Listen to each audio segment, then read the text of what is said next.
los negros. Ah, Dios mío. Entonces es un estado que, por eso digamos se dice se supone, ¿no? Porque es una teoría. Eso Sí, es sí, una sí. teoría. Los agujeros negros eran una teoría, ¿no? ¿Sí sabían eso? Eran. Sí, sí, Hasta sí, que se comprobó. sí, sí, eso sí era una tarea. Eso era una teoría hasta que se comprueba. ¿Listo? Entonces ya cuando se comprueba, ya se puede decir como que los agujeros negros sí existen. Se ¿Listo? Mm. convierte en ley, ¿no? Ajá, claro. Lo único, Y lo del, dime, dime. ah, y lo del condensado de voz, ¿ya se confirmó? Bueno, se supone que cada vez van confirmando más y la única forma de confirmarlo o sea, por lo menos hasta ahora es con ondas, pero como es un estado tan frío, pues no genera muchas ondas realmente. Entonces se supone que según la característica que tienen los agujeros negros, lo más probable es que sí exista. O sea, ya digamos que la comunidad científica lo toma como un hecho, que sí existe. Si Ah, nosotros hubiéramos mirado esto hace, por ejemplo, cuando yo entré a la universidad hace 10 años, sí. mm, eso no era tan aceptado realmente. Solo se tenían en cuenta 4 estados de la materia. Entonces ahora, mientras fueron avanzando los años, pues se fueron convenciendo cada vez más los científicos de que este estado es muy probable que exista. Y ese es el estado que sea dentro de los agujeros negros. Entonces, recuerden ustedes cuando yo les mostraba estas imágenes de los estados de la materia. Sí, sí. Espérate, la busco otra vez y se las muestro. Estados de la...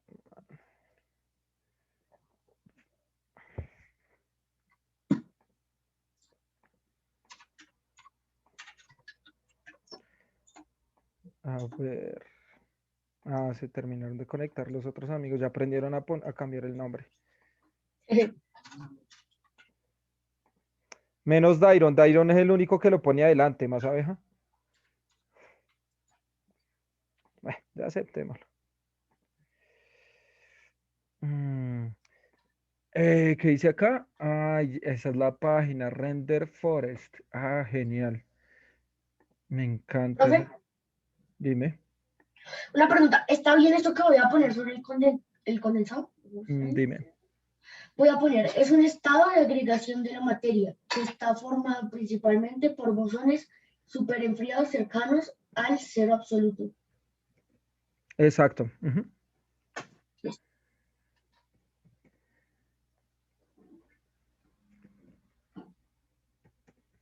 Ay, bueno, voy a decir esto. Bueno, me está escribiendo por acá Kevincho que si toca obligatoriamente hacer un video, no es necesario. Lo pueden hacer como lo hizo Vargas, como lo hizo Danielito, lo pueden hacer así. Eso es una alternativa. Pero también si quieren, pueden proyectar la pantalla y ustedes mismos exponer. También está bien. ¿Listo? Listo. Profe, ¿y qué imagen de ejemplo pues puedo poner para el condensado? Lo que pasa es que si tú buscas estado condensado, te van a aparecer unas vectores, se llama eso, como unas rayitas de colores. Sí. Por lo que la materia se deforma tanto. O sea, mira esto que te voy a mostrar. Cuando uno tiene frío o cuando un objeto está muy frío, ¿qué es lo que está pasando con sus átomos?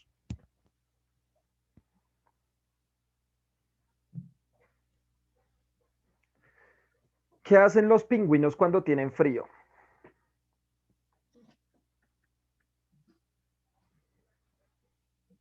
No sé. Ustedes no No sé. saben, no han visto los pingüinos emperadores, no han visto documentales de pingüinos No, emperadores. No. no. ¿Saben qué es un pingüino? Sí, un alma. Pues sí, profe, los del mar y eso. Pues bueno, digamos que sí. Digamos que ¿El sí. mar? Así este mar congelado. ¿El mar?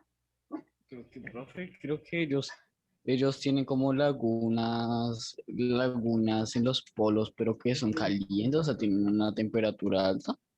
Bueno, las temperaturas realmente son bajas. Los pingüinos son aves, ¿cierto? Las aves tienen una temperatura más o menos de 40 grados centígrados, que es muy alta. Recuerden que nuestra temperatura es ¿cuánto? ¿Temperatura qué, profe? Que no escuché, perdón. La temperatura de un humano, ¿de cuánto es? La promedio es 37. Muy bien, 37 grados, ¿sí o no? Esa es la temperatura promedio de un humano. Sí. Eh, la de las aves es 40 grados centígrados. ¿Listo? Entonces, ¿qué pasa con este chiquillo? ¿No? Los emperadores, los pingüinos emperadores, miren, cuando llegan estas heladas, como ustedes ven ahí, o como vieron en Happy Feet y todas estas películas de pingüinos, ellos lo que hacen es agruparse. ¿Listo? Se agrupan. ¿Por qué se agrupan? Para obtener calor. Para conservar el frío, el calor, perdón. Listo, para conservar la energía en forma de calor que produce el cuerpo. Entonces, ellos están haciendo ese proceso todo el tiempo, sobre todo cuando hacen las heladas, y lo mismo pasa con la materia. Obviamente, ellos son materia. A nosotros nos pasa lo mismo. Entonces, la materia lo que hace es que cuando disminuye mucho la temperatura, cuando se enfría, la materia se agrupa en un punto o intenta agruparse lo más junto posible para que la energía entre ellas pueda mantenerla junta. ¿Listo? A la materia, a los átomos. Pero cuando aumenta mucho la temperatura, la materia intenta alejarse de ella por la cantidad de energía que genera. ¿Sí? Entonces se intenta alejar. Es como cuando usted está en tierra, imagínese usted estar así con mucha gente en un Transmilenio relleno, pero por allá en tierra caliente, imagínese. ¿Cómo sería eso? Horrible. O sea, si acaso horrible, imagínese que es tierra fría. Ah, Entonces lo mismo le pasa a los átomos. Los átomos se van a alejar entre sí porque digamos que la cantidad de energía que se genera. Entonces, por eso es lo que estamos viendo con los estados de la materia, acá en este dibujito. Entonces, digamos, el de estado sólido es un estado muy frío también. Luego hay un estado intermedio que es el líquido. Luego tenemos el gaseoso, que ya es más caliente, y el supremamente caliente, que es el plasma, el estado plasma, ¿no? Entonces, tenemos este especial que nos habla Juanjo, que es el estado condensado. ¿Qué pasa con el estado condensado? Pues el estado condensado es un estado exageradamente frío. Nos mencionaba ahorita Juanjo que es un estado que probablemente pueda llegar a estar cerca al cero absoluto. No hay nada al cero absoluto. Pues nada conocido que esté en el cero absoluto. ¿Por qué? ¿Por qué creen ustedes que no exista nada que esté en el cero absoluto? Creo que el cero absoluto vendría siendo menos 273 grados centígrados, si no estoy mal. Dios mío. Pero ¿por qué no hay nada que se acerque a eso? Mm, no sé. O sea, ¿por qué creen que dicen que nada se puede acercar? A ver, piensen en lo que hemos visto, piensen en cómo funcionan los átomos, piensen en todo eso.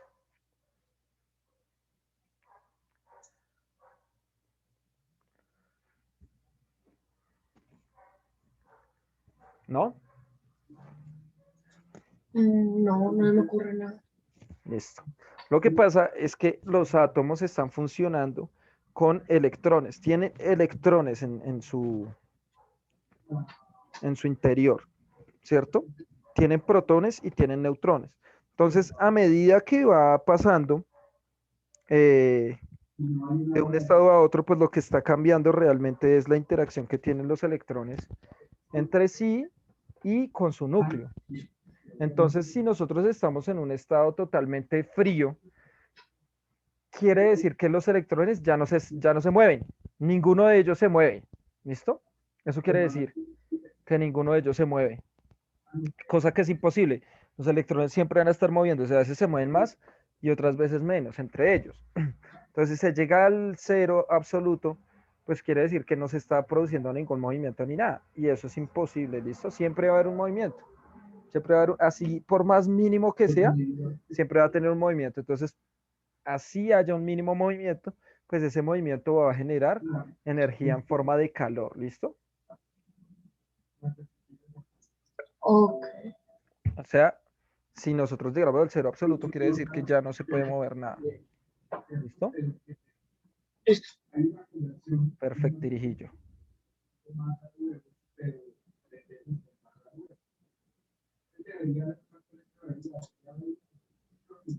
Bueno, entonces, acá tenemos este estado condensado, pero si bien no llega al estado al cero absoluto, quiero que pensemos en cómo imaginarían ustedes si está en un agujero negro y toda la cuestión. ¿Cómo es que se podría o cómo es que se agrupa la materia en este estado, ¿no? ¿Cómo podría llegar a agruparse la materia en este estado de la materia? ¿Cómo se la imaginarían ustedes?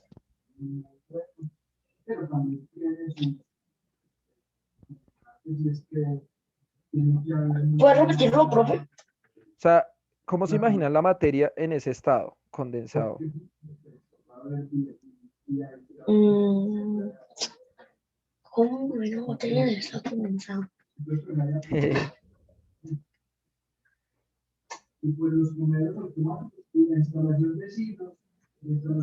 Uy, profe.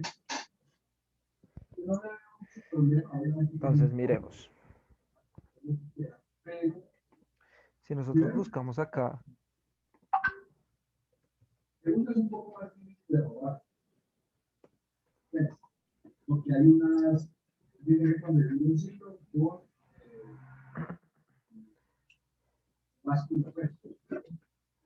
miren, cuando ustedes buscan estado condensado o Einstein, miren lo que ustedes encuentran en internet, ¿no?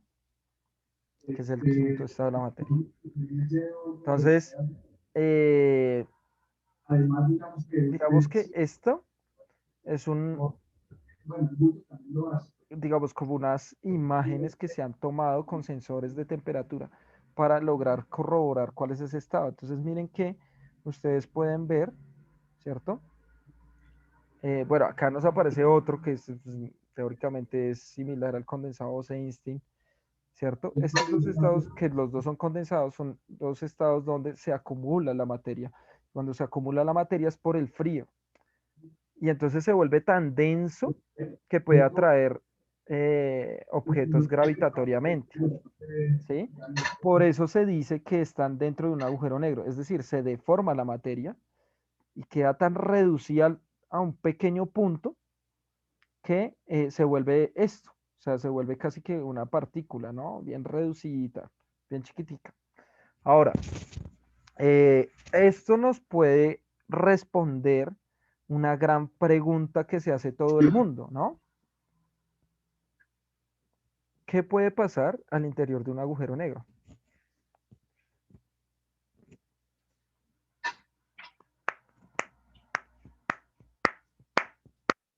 ¿Qué creen? ¿Qué puede pasar al interior de un agujero negro? Sí. Si un humano se mete en un agujero negro, ¿qué pasaría? Se muere. Sí, pero Pues aparte de que se muere, obviamente. Se efectivamente, descompone. claro, eso va a pasar, ¿listo? ¿Por qué? Porque la temperatura es tan baja que la materia de nuestro cuerpo se va a empezar a destruir para pasar a ser otro estado de la materia. Recuerde que la materia no se crea ni se destruye, sino se transforma. Cada uno de nosotros estamos hechos de átomos, pero esos átomos no nacieron solo para ser humanos. No, sino que esos átomos que nos conforman a nosotros también surgieron para formar toda la materia que está alrededor y nueva materia. Cuando nosotros dejemos de existir, nuestros átomos obviamente pasarán a ser parte otro, de otros objetos, pasarán a ser parte de otras dinámicas de la materia, así como lo fueron en su pasado. Seguramente, tal vez, ¿por qué no? muchos de los átomos que nos conforman a nosotros también hicieron parte de otros seres vivos, como los dinosaurios, o hicieron parte de meteoritos, o hicieron parte de muchas cosas locas que podemos imaginar, pero que realmente fueron así. ¿Listo? Entonces hay que tener en cuenta eso. Eso de lo que estoy hablando es el principio de conservación de la materia, que funciona igual que el principio de conservación de la energía. La energía no se crea ni se destruye, o la materia no se crea ni se destruye, Se sino que solo transforma. se transforma, ¿listo? Entonces, cuando nosotros hablamos de estos estados de la materia, pues tenemos que considerar y tener muy en cuenta que la materia todo el tiempo está pasando es por procesos de transformación. Entonces, en esos procesos de transformación, lo que va a suceder es que pues va a tomar múltiples formas, ¿cierto? Que le va a permitir constituir pues planetas, estrellas, galaxias, hasta llegar al punto de la Tierra. ¿Cuál es el punto de la Tierra? Pues generar seres vivos. Eso hizo la materia. Si nosotros más o menos, creo que es en el tercer o cuarto periodo, no recuerdo, vemos genética, entonces tenemos que hablar del ácido desoxirribonucleico. ¿Qué es eso? ADN. Del ADN, ¿cierto? El material genético. Tenemos que hablar de eso porque eso está hecho de átomos y son una serie de átomos que se unen y a partir del ADN nos formamos nosotros. Es decir, nosotros estamos hechos de átomos. Ahora, obviamente, necesitamos esos átomos que formaron genes posteriormente, están adaptados, necesitan una serie de temperatura específica que les permite organizarse como están organizados. ¿Listo? Bien, bueno, por acá tengo una pregunta, creo yo.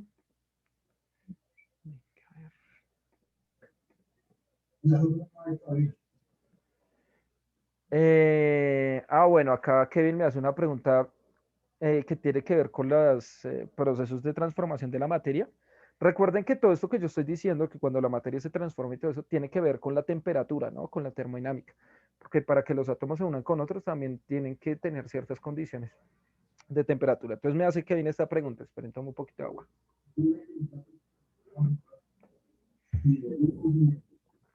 Profe, si uno se entierra sin ataúd, ¿ayuda más a la tierra? Claro, a los Sí, ecosistemas en general. ¿Listo? Porque recuerda, el hombre, el humano, perdón, no el hombre, sino el humano, los humanos, lo que hacemos es culturalmente cortar un proceso de flujo de energía. Entonces, nosotros lo que hacemos es tener una red trófica, eh, pero nosotros la cortamos a diferencia de muchos otros seres vivos, ¿no? Entonces, por ejemplo, se genera luz desde el sol, las plantas hacen fotosíntesis, entre ellas el pasto, la vaca se come ese pasto produce, que produjo glucosa ese pasto. Y esa glucosa pasa a ser para la vaca, o sea que consumió. Cuando nosotros comemos hamburguesa, nos estamos comiendo esa glucosa que la vaca comió a partir del pasto que la produjo a raíz del sol. Pero cuando nosotros morimos, ¿cierto?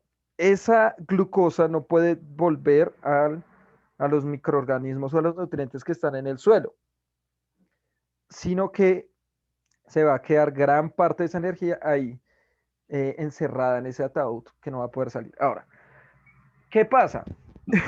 Los cuerpos se descomponen. ¿Qué quiere decir eso? Que si hay microorganismos que están aprovechando nuestros nutrientes, quiere decir que sí hay muchos microorganismos que están aprovechando nuestros nutrientes, pero no se aprovecha de igual manera si estuviéramos allí enterrados, ¿no? Sino que muchos de esos microorganismos se quedan allí en el ataúd, después queman eso y se puede perder energía en forma de calor. Recuerden que no se pierde energía, la energía ni la materia como tal, los átomos se van a transformar. Lo que sí se hace es perder energía para el ecosistema. O sea, el ecosistema sí pierde energía. ¿Listo? Dairon me dice acá, mm, pero profe, después de meterlo al ataúd pasa un mes y dejan el cuerpo fuera del ataúd, sigue ayudando a la tierra. Se podría ayudar, claro, también sigue ese proceso, pero pues digamos que no llega directamente tanta energía como, pues, como si lo pueda requerir el ecosistema, ¿no? ¿Listo? ¿Hasta ahí alguna otra pregunta? No, pero Listo.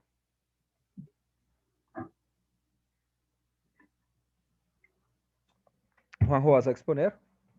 pues si hay tiempo, sí, Sí, claro. Tenemos todavía pues, tiempo. pues bueno. ¿Me puedes solicitar la opción para compartir?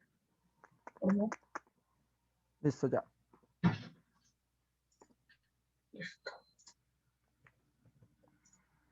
Pues, espérate, que no tengo está haciendo. Listo. Pues bueno, esta es mi presentación que se va a tratar sobre los átomos y la energía. Bueno, empecemos hablando que, sobre todo, ¿qué es un átomo? Pues quise poner cosas muy resumidas y que se entiendan fácil. El átomo es la unidad es una unidad constituyente más pequeña de la materia, que tiene las propiedades de un elemento químico. Bueno, ahora hablaremos sobre la estructura del átomo. El átomo básicamente está compuesto por un núcleo y uno o más electrones, que esos electrones están ligados a ese núcleo.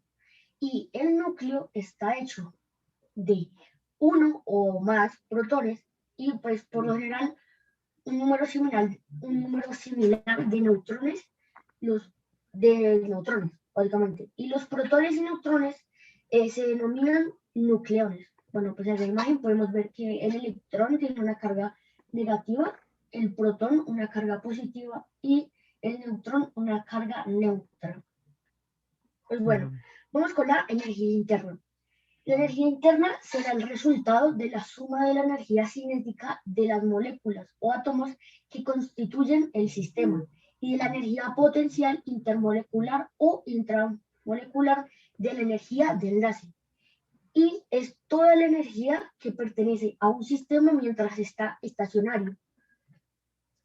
Bueno, acá tenemos un tema que es la conservación de la energía, que la ley de la conservación de la energía básicamente lo que hace es afirmar que la energía no se crea y no se destruye, solo se transforma. Entonces, por ejemplo, tenemos como un ejemplo acá, cuando la energía eléctrica se transforma en energía térmica en un calefactor, que ese es un ejemplo. Y acá en la imagen podemos ver un ejemplo también. Bueno, ahora pasaremos a hablar estados de la materia. Los estados de la materia son líquido, que es el único estado con un volumen definido, pero no tiene una forma fija. Y un líquido está formado por pequeñas partículas vibrantes de la materia, como son los átomos y las moléculas, unidas por enlaces intermoleculares. Bueno, vamos por el segundo, que es el sólido, que sus partículas se encuentran juntas y también se ven correctamente ordenadas. Y las moléculas de un sólido tienen una gran cohesión y adoptan formas bien definidas. Bueno, ahora, el tercero es el gaseoso, que es compuesto principalmente por moléculas no unidas, sino que son, sino que están expandidas y con poca fuerza de atracción, lo que hace que los gases no tengan ningún volumen definido ni una forma definida y se puedan expandir libremente. Bueno, vamos con el cuarto, que es el plasmático o plasma, el cual es un compuesto plasma, es un gas ionizado, es decir, que los átomos que lo componen se han separado de algunos de sus electrones, que igual de esta forma el plasma es un estado parecido al gas, pero compuesto por aniones y cationes, separados entre sí y libres. Por eso es un excelente conductor.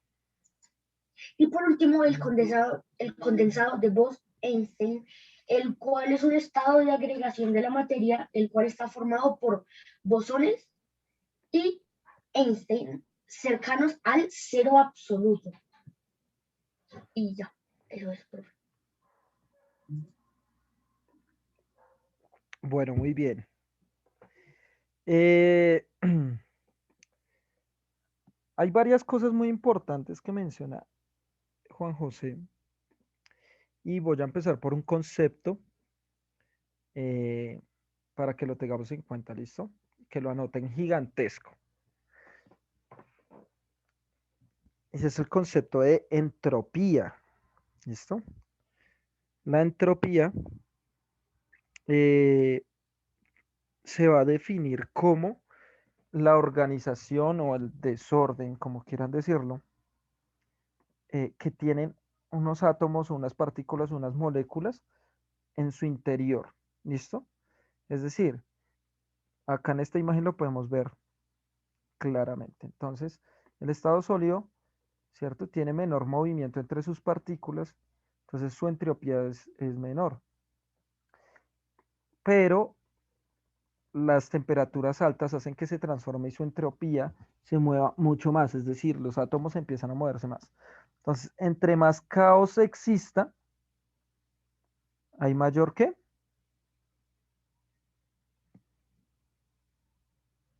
Hola, ¿me escuchan? ¿Me escuchan?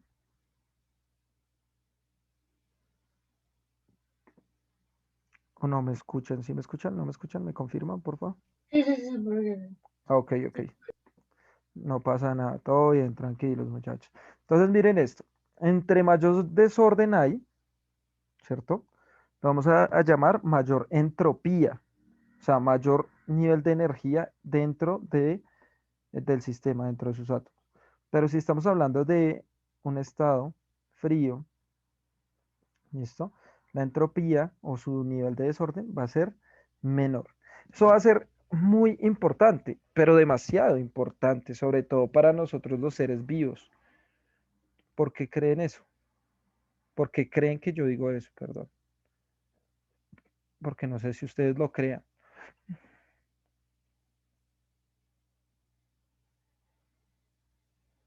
no sé. Piensen, piensen, piensen. ¿Qué piensen para un ser vivo? O sea, no, no, yo sé que ninguno tiene la respuesta, no. Pero piensen para un ser vivo, ¿qué sería mejor? ¿Estar así? Piénsenlo con sus poblaciones o estar así. O estar así.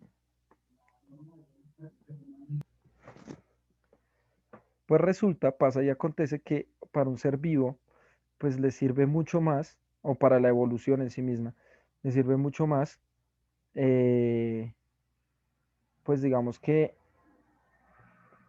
tener mucho más desorden.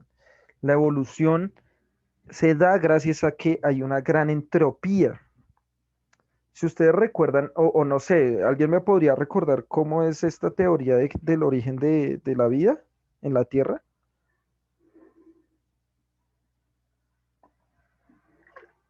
Pues hay varias teorías. La más aceptada, yo se las he explicado. Pues depende. La más aceptada, ¿cuál es? Pero la más aceptada a nivel científico. Sí, claro, a nivel científico. Pues es que no les voy a hablar a nivel religioso porque Sí, pues, por eso. Pero es que es la del Big Bang. estamos en clase de ciencia. No, porque la del Big Bang no es una teoría de origen de los seres vivos, es una teoría de origen del universo. Del universo. Pero no lo sé. No, estoy hablando de ¿Qué fue? seres vivos en la Tierra, o sea, cómo aparece. O sea, ya Ah, después, creo que fue la evolución de los animales. no, porque los animales son miles de años después de que se forma la Tierra y aparece el primer ser vivo. Recuerde que el primer ser vivo se cree era una bacteria que dio origen a todos los seres vivos que conocemos hoy en día. Es decir, que fue evolucionando y cambió. Pero al comienzo, antes de que apareciera ese ser vivo, ¿cómo era la Tierra? Kevin. Profe, era caliente, profe. Muy bien. Kevin, ¿qué ibas a decir? Eh, Creo que fue Ujú, porque como la Tierra tuvo varios cambios, entonces de temperaturas, o sea, fue caliente. ujú. Entonces, un momento a otro, se enfrió muchísimo, después se calentó muchísimo y volvió a enfriar, y así fueron, no sé. Claro que sí, sí sabes. Esa es la ¿Sí? teoría más aceptada. Entonces, lo primero, tiempo primitivo, no, Tierra. Lo primero, esto que no se les olvide, o sea, cuando nosotros hablemos del origen de las especies, de los seres vivos, pues tenemos que hablar del origen de la Tierra, ¿listo? Entonces una Tierra casi siempre cuando nosotros miramos en Internet es una Tierra caótica, ¿no? Es una Tierra, miren esto. O sea, miren cómo era la Tierra, cómo se supone que era la Tierra. Recuerden que esto también es una teoría, ¿no? No está comprobado. Pero se cree que probablemente así era nuestra Tierra. Entonces miren esto, un montón de lava eh, y de rayos, es decir, era tan caliente la Tierra, estaba en estado plasma prácticamente. ¿Listo? Estaba en estado sólido, plasma, en estado gaseoso, era muy, muy caliente. ¿Listo? Entonces la Tierra empezó a tener un montón de gases, ¿cierto? Eso se le llama caldo primitivo, cuando empieza a acumularse esto y se vuelve líquido, y ahí empiezan a aparecer, dice Oparin, coacervados o las primeras células, pero en el experimento de Miller y Urey, que yo se los mostraba, que es un tubo de vidrio ahí que pusieron rayitos y fuego y todo eso, demostraron que se crean aminoácidos. ¿Qué son los aminoácidos? Pues son unos grupos, ¿cierto? Que se crean a partir de la combinación del ADN, de bases nitrogenadas y de nucleótidos. Esos son los aminoácidos. Entonces, la Tierra, para originar la vida, no estaba quietica, sino al contrario, acá estaban pasando muchas cosas y cosas que realmente pues eran muy, muy fuertes, muy cargadas de energía, ¿no? Entonces, esa energía y toda esa entropía, toda esa energía que se liberó, fue lo que permitió que realmente aparecieran los seres vivos. Ahora, ya cuando después hablamos de evolución, claro que la evolución tiene que ver con la entropía. Eso ya después, bueno, eso lo vimos el año pasado, por supuesto, porque vimos ecosistemas, pero entonces cuando los ecosistemas se empiezan a formar o cuando nosotros vemos, por ejemplo, es que a ustedes les gusta, a algunos de ustedes les gusta, por ejemplo, esa cuestión de lo que pasó en Chernobyl y todo eso, y entonces dicen ustedes, no, profe, es que ya empezaron a aparecer como árboles rosados, conejos de tal forma, ratones de tal otra. Quiere decir que la entropía o la energía que hay de esa materia también está generando nuevas formas de vida, nuevas formas. Y entonces eso es lo que pasa con nosotros, con los seres vivos. Eso es lo que está pasando todo el tiempo. Entonces nosotros estamos en un proceso largo y continuo donde nuestros átomos no dejan de moverse, solo que ahora lo hacen para crear otros seres vivos. ¿Listo?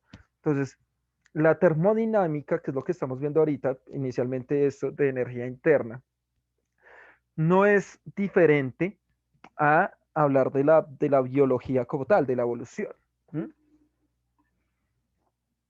Está totalmente relacionada. Entonces, si nosotros queremos entender cómo es que lo que está alrededor de nosotros llegó a ser lo que está alrededor de nosotros, sí, llegó a ese punto, si queremos entender eso, pues tenemos que comprender también cómo es que está funcionando la materia, ¿listo? Eso es lo que han hecho muchos científicos a lo largo de la historia de la ciencia. Entonces, intentar comprender cómo es que el mundo está funcionando, cómo es que se puede lograr eh, comprender el mundo y obviamente eso nos va a ayudar a mejorar nuestra calidad de vida, por supuesto que sí, ¿cierto? Eso nos va a ayudar, o sea, o a darnos ciertos beneficios o a cambiar básicamente nuestras condiciones de vida, ¿listo? Eso va a ser muy importante, eso va a ser demasiado importante, ¿listo? Entonces vamos a ver que el proceso de transformación de la materia en otros estados de la materia, pues es un proceso que internamente dentro de los objetos va a requerir mucho, mucho trabajo, ¿sí? Entonces va a ser muy complejo ver cómo se cambian los estados de la materia. Profe, pero eso es muy fácil. Yo tengo hielo y pongo el hielo ya a temperatura ambiente se vuelve agua, o sea, quiero que se vuelva vapor, lo caliento. Claro que sí. Para nosotros es muy fácil porque no estamos viendo qué es lo que está pasando internamente. Entonces, cuando ustedes ven el agua hervir en la cocina, en la estufa, en una olla, lo que ustedes están viendo, esas burbujas que salen cuando se calienta mucho, es que todos los átomos se están chocando todos con todos y todos están intentando salir volando al mismo tiempo, en forma de vapor, porque están muy calientes. Entonces esa energía hace que se empujen entre ellos. A diferencia de un hielo es súper duro, ¿cierto? Está quieto. ¿Por qué? Porque está tan frío que necesitan conservar cada vez más esa energía y en lo frío, en el hielo, etcétera, se concentra justo en el centro la mayor temperatura posible para mantenerse quieta. Mira la pregunta que me hace Kevin. Me dice, ¿a los átomos les duele? No, porque, o sea, ¿de dónde viene esa cuestión del dolor? ¿Por qué se percibe dolor? Nosotros los humanos, ¿por qué percibimos dolor? ¿Por qué creen? Porque, o pues a ver, lo que yo he visto y he consultado, porque tenemos unos nervios los cuales nos hacen sentir dolor. Exactamente. Tenemos sistema nervioso. Eso tiene otro nombre también, se llaman sistemas de relación, también se pueden llamar así, sistemas de relación. Y el de nosotros, nuestro sistema de relación, es el sistema nervioso. Entonces el dolor se siente gracias al sistema nervioso.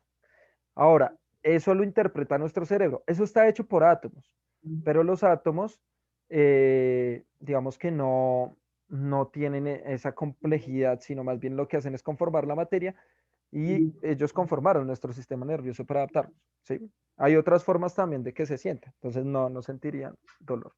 Entonces dice Kevin, maltrato atomal. Sí, sí, ahora falta eso, sí. Defendamos nuestros átomos. Sí, profe, Dime. una pregunta. Ujú. Pues algo que tiene lógico, pero me interesa. Eh, como nosotros hemos evolucionado mucho, pues en esa evolución nosotros hemos llegado a tener otros órganos diferentes a los que tenemos ahora mismo. El apéndice y las cordales son muestras de ello. Sí hemos perdido algunos. Digamos, el apéndice prácticamente es perdido. ¿Qué es el apéndice? Una extensión del intestino que permite procesar las plantas, pero ya las perdimos porque nosotros somos omnívoros. Entonces cocinamos nuestros alimentos, ya no necesitamos el... Profe, nos volvemos a conectar, ¿no? No, ya no necesitamos el apéndice, ¿listo? Kevin me dice que no lo tiene. La mayoría de nosotros ya o nos lo quitan por cirugía o nacemos sin él, ¿ya? Así es el apéndice. Profe, yo me enteré lo de los nervios, o sea que me enteré porque vi que una quemadura de tercer grado era la que menos dolía. Ah, bueno, porque ya destruye los nervios. Pues sí, porque ya se destruyen los nervios. No sé. Exactamente. Esta no me la sabía. Listo.